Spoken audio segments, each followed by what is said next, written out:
اگر تمہیں رہتی دنیا میں جنت کی بہاریں لوٹنی ہے تو اپنے کردار کو ایسا بنا لو جب تم کسی گلی سے گزر جاؤ تو لوگ تمہیں دیکھ کر کہیں، یہ صرف یہ نہ کہیں کہ دیکھو مسلمان آ رہا ہے، بلکہ جب تمہیں دیکھیں اور دیکھ کر یہ کہہ دیں دیکھو سراپا اسلام چلا رہا۔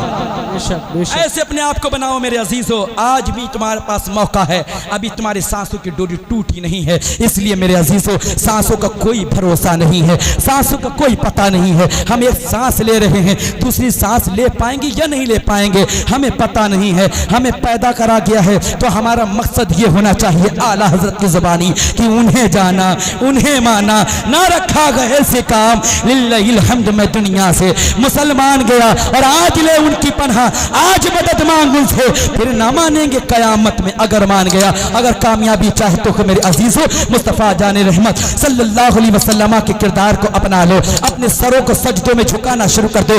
آج ہم دوسروں کے گھروں میں جا کے جھکتے ہیں، آج ہم لوگوں کے در کے سامنے جھکتے ہیں، لوگوں کے سامنے جھکتے ہیں، اس کا سب سے بڑا ریزن یہ ہے کہ ہم نے رب کے آگے جھکنا بند کر دیا ہے۔ میرے عزیزو جس طرح سے تم جمعہ اور عیدین میں مساجد کو آباد کرتے ہو، اسی طریقے سے تم پانچوں وقت میں اگر مساجد آباد کرنے لگ گئے تو یاد رکھو میرے عزیزو جو کفار ہم پر غالب آنا چاہتے تھے وہ ہمارے انداز کو دیکھ کے ہی مغلوب ہو جائیں گے، تباہ ہو جائیں گے اور ان کے جنازے نکل جائیں گے۔ اس لیے تم اگر اللہ کا قرب حاصل کرنا چاہتے ہو، اقرب ما یکون العبد من ربہ وہو ساجد، اگر تو اللہ کا قرب حاصل کرنا چاہتا ہے تو اپنے سر کو سجدے میں رکھ دے۔ رب کعبہ کی قسم تو رب کے آگے جھکے گا، ساری کائنات تیرے آگے جھک جائے گی۔ اس لیے میرے عزیزو آج کا یہ پیغام، زندگی میں جتنی بھی سانسیں ملی ہیں مصطفیٰ کے نام کر دو۔